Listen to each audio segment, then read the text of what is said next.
আসসালামু আলাইকুম। শেষমেশ বিদায় নিতে হলো জাস্টিন ট্রুডোকে।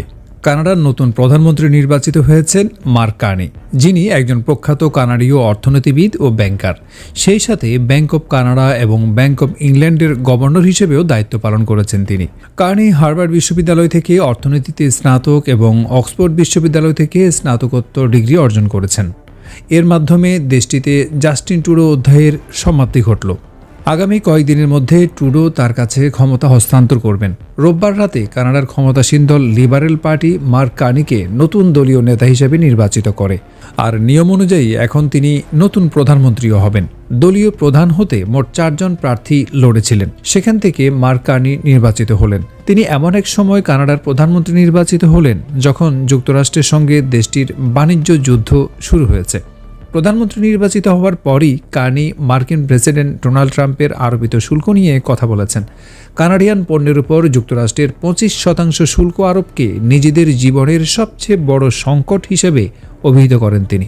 কার্নি বলেছেন, আমরা এই বাণিজ্য লড়াই চাইনি, কিন্তু কানাডীয়রা সবসময় প্রস্তুত থাকে যখন কেউ তার হাতের গ্লাভস ফেলে দেয়। তো মার্কিনীদের কোনো ভুল করা উচিত নয়। হকি খেলার মতো বাণিজ্য লড়াইও কানাডা জিতবে।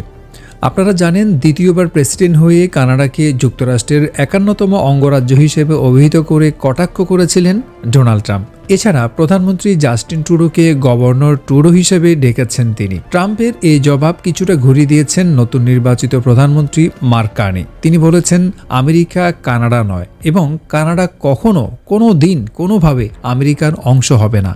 এ সপ্তাহের যে কোনো একদিন কানাডার গভর্নর জেনারেলের কাছে প্রধানমন্ত্রীর শপথ গ্রহণ করবেন মার্ক কার্নি। কানাডার গভর্নর জেনারেল যুক্তরাজ্যের রাজা তৃতীয় চার্লসের প্রতিনিধি। নতুন প্রধানমন্ত্রী কার্নি এপ্রিলের শেষ দিকে কানাডায় নতুন সাধারণ নির্বাচনের ঘোষণা দিতে পারেন।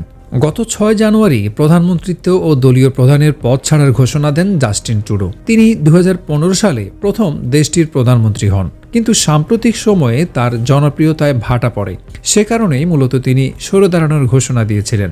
সংক্ষিপ্ত খবর এই পর্যন্তই। দেখা হবে পরের ভিডিওতে।